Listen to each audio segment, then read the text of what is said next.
অনেকে মনে করেন এতক্ষণ আমি একজন লোকের কথা বলি নাই কেন, সেই লোকটার নাম কি? সেই লোকটার নাম হলো শহীদ প্রেসিডেন্ট জিয়াউর রহমান।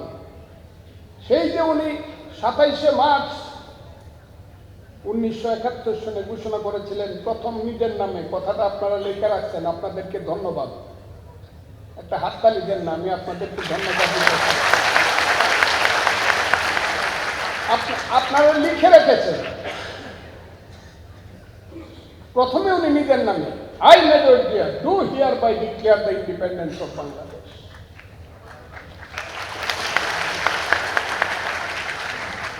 তারপরে যখন সমস্ত রাজনীতিবিদরা, আমি সবাইকে চিনি, M R Khan, Abdul Hannan, M A Aziz, Zahur Ahmad, সবাই মিলে যখন বুঝল মেজর সাহেব you are major we are minor, এই কথাটা হয়েছিল, আপনারা বই পড়লে পাইবেন।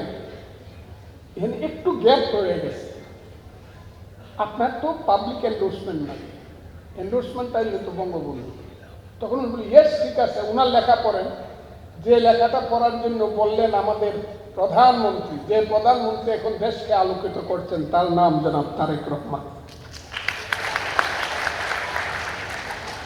এই যে উনি বললেন ঠিক আছে, দেন উনি দ্বিতীয়বার বললেন yes I do hereby declare the independence of Bangladesh on behalf of our great national leader Bangabandhu Sheikh Mujibur Rahman. এটাই ইতিহাসের সত্য। এই সত্যগুলো আমি বলতে চাই। এই সত্যগুলো বলতে গিয়া এমন বকা খাইছি, এত বকা বোধহয় পৃথিবীতে কোনো মানুষ খায় না, আমি এত বকা খাইছি। এই সত্যগুলো আমি বলতে চাই বন্ধুরা, মরে যাব কোনোদিন। বয়স হয়েছে 78 বছর। সেই 78 বছর বয়সে আইসা আমি এমপি হয়েছি। অবশ্য আরো 40 বছর আগেও আমি এমপি হয়েছি, 86 সনে আমি এমপি হয়েছি। কিন্তু আজকে আইসা 2026 সন, 40 বছর পরে আবার 78 বছরে আইসা এমপি হয়েছে।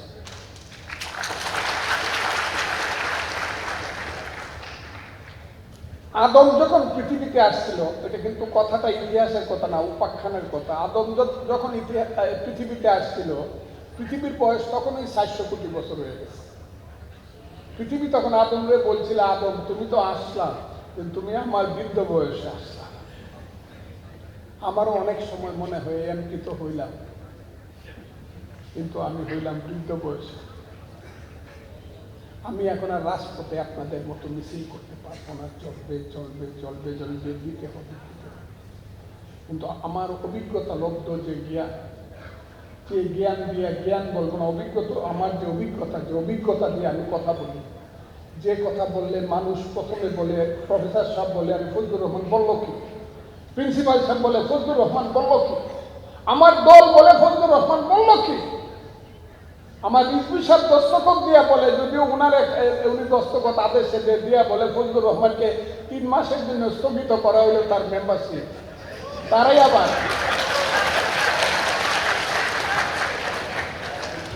আবার 6 মাস পরে বলে ফজলুর রহমান তো ঠিকই আছিল, মুক্তিযুদ্ধ ছাড়া বাংলাদেশ চলবে না। এইবার যে ভোটটা হয়েছে, আমি কথাটা বলে শেষ করবো, এইবার যে ভোটটা হয়েছে, অনেক কথা আমরা করছি, অনেক বক্তৃতা করছি। আমি আমার নেতার কাছে পারমিশন চাইছিলাম, আমারও দেন বাংলাদেশে, দেখি তো যারা মুক্তিযুদ্ধ মানে না, কোন কোন সিট থেকে পাস করে।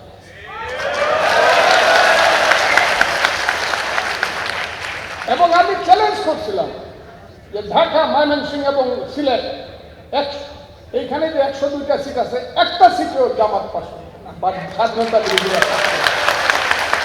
এই চ্যালেঞ্জ আমি করেছিলাম যে জামাতের আমি সিলেটে বাড়ি, উনি যে সিটে দাঁড়াবে সেই সিটে আমি দাঁড়াবো, যদি আমার দল আমাকে পারমিশন দেয়। আমি আজকে বলতে চাই বন্ধুরা, সত্য সত্য, ইতিহাসের সত্যকে অস্বীকার করা যাবে না। কারণ বাংলাদেশ বড় নির্মম, নিষ্ঠুর, কঠিন এবং অনেক বেশি মায়াবী বাংলাদেশ। ইতিহাসের পাতায় পাতায় তা লেখা আছে। এই বাংলায় শুধু বেলি চামেলিয়া 2 ফুল ফুটে না, এদেশে রক্ত গোলাপ, রক্ত জবাও ফুটে। এদেশের জঙ্গলে শুধু কোকিল ডাকে না, এদেশের জঙ্গলে রয়্যাল বেঙ্গল টাইগারও ডাকে। এদেশে শুধু বসন্তকাল আসে না, চৈত্রের শেষে বৈশাখের প্রারম্ভে ধুলির ধ্বজা ওড়ে গ্রীষ্মকাল আসে। এদেশে শুধু গ্রীষ্মকাল আসে না, উত্তাল নাগিনীর মতো ফনা তুলতে তুলতে দেশে বর্ষাকালও আসে। এদেশে শুধু সিরাজ, বীর মদন, মোহনলাল, ক্ষুদিরাম, সূর্য সেন, সুভাষ বোসার, শহীদ জিয়াউর রহমানের মতো বীর সন্তান জন্মগ্রহণ করে না, যুগে যুগে জন্মগ্রহণ করে মীর জাফর, জগৎ শেখ, টিআর লতিফ, ফ্রায়তুল্লাহ, রাজবল্লভদের মতো বিশ্বাসঘাতক। কাজে বড় বিচিত্র বাংলাদেশ। সেই বিচিত্র বাংলায় এখন দায়িত্ব নিয়েছেন যে ব্যক্তি, বয়সে আমার ছোট, নেতৃত্বে আমার বড়, জ্ঞানে গুণে আমার বড়। ওনার বাবা প্রেসিডেন্ট ছিলেন, মা 3 বার প্রধানমন্ত্রী ছিলেন, শহীদ জিয়ার সন্তান তারেক রহমান। আমার বিশ্বাস জনাব তারেক রহমান যে পথে চলেছেন প্রথম দিন থেকেই, ফ্যামিলি কাজ বলেন, কৃষিকাজ বলেন, গাছ লাগানো বলেন, খাল কাটা বলেন, সমস্ত কিছু মিলে এবং মানুষের সাথে উনি যে ব্যবহার করছেন, জাতির সামনে জাতিজাত তার মধ্যে দেখতে পাচ্ছে। আমার বিশ্বাস এই বাংলাদেশ একদিন সুজলা সুফলা সোনার বাংলা হবে। তার নেতৃত্বে আমার বিশ্বাস। সেই বিশ্বাসের মধ্য দিয়ে আপনারা আমাদেরকে এনেছেন, আমাকে এনেছেন। আমি খুব কৃতজ্ঞ হয়েছি, আমি খুব কৃতজ্ঞ। আমি আপনাদেরকে আমার সালাম, অভিনন্দন এবং কৃতজ্ঞতা জানিয়ে রিজভী ভাইকে ধন্যবাদ জানিয়ে আমার বক্তব্য। খুদা হাফেজ।